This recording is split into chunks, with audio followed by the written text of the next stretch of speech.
Anxious parents and students in Ontario have been waiting for weeks to know whether schools will reopen in September. Well, this week they got their answer. Now more than ever, reopening schools is crucial to the social-emotional development of Ontario students. It's also crucial to allowing parents to return to work and to support Ontario's economic recovery. So under the plan, elementary students will return full-time 5 days a week. High schools in most of the larger boards will adopt a hybrid model of in-class and online learning. They'll attend school on alternating days in cohorts of about 15. Masks will be mandatory from grade 4 to 12, but optional for the younger children. And the provincial government will invest over $300 million in PPE, more custodial staff, and public health nurses to help in schools. This plan, though, has left both parents and teachers a little bit anxious and concerned.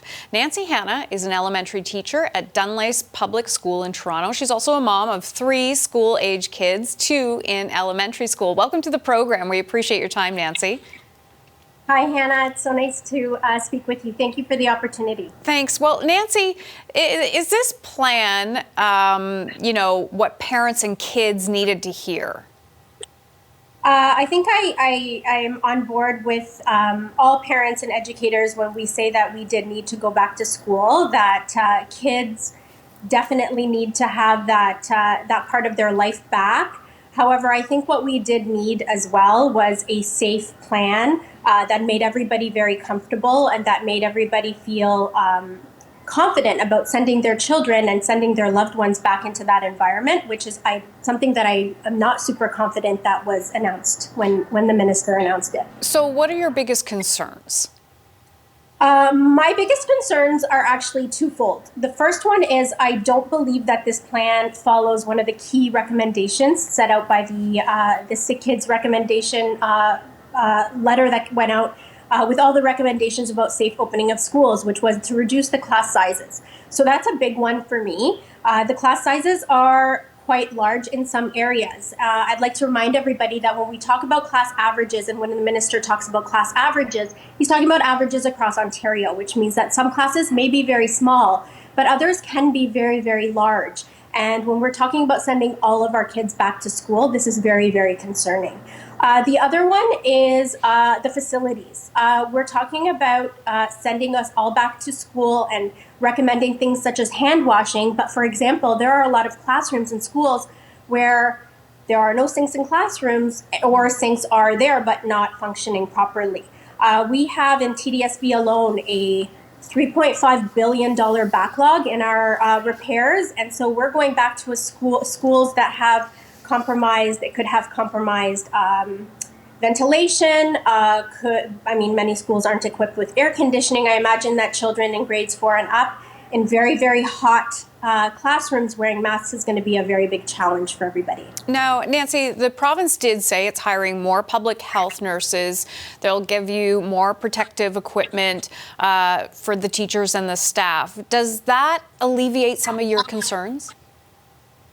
I always think it's great when the government invests in education. I think that it's important to remember that when they talk about 500 new public health nurses, the question that I ask is, does that mean that every school will have one nurse? Or does that mean that there's going to be nurses that are going to be traveling from school to school and potentially exposing several schools if there is a case, God forbid that there's a case in one school, that they would then be exposing other schools?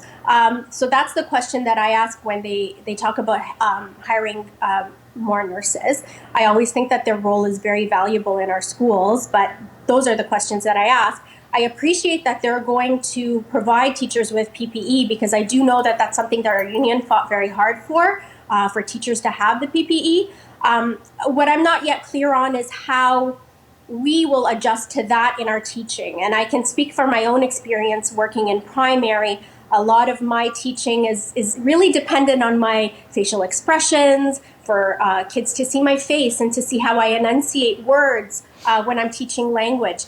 This is going to be a huge adjustment for, I think, a lot of primary teachers as we teach, because it is a very visual kind of teaching we do in primary. So it's going to be a challenge for sure. Yeah, as a teacher, you have a lot of things to consider, but you also have 3 kids of your own.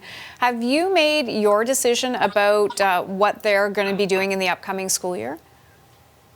I have not actually, and I'm awaiting the boards because I know that the heavy lifting, so to speak, is going to be on the boards to make those really specific policies and decisions to keep everybody safe. So I'm really waiting on them to see what they're going to come up with, and then I have to make a decision that's right for my family. For us, my parents and my in-laws are our primary source of childcare when one of the kids is not able to go to school. And that would be under regular circumstances, of course, but in the case of going back under these circumstances and where children, even with the slightest sniffle, might be sent home because we can't differentiate at the school level what is going to be a COVID symptom and what is going to be the symptom of a common cold, the kids are going to be sent home quite frequently, and I don't know where I would send them if I didn't have my parents. And I don't want to expose my parents if my kids are actively in school. Yeah, absolutely. A really tough decision for all parents out there.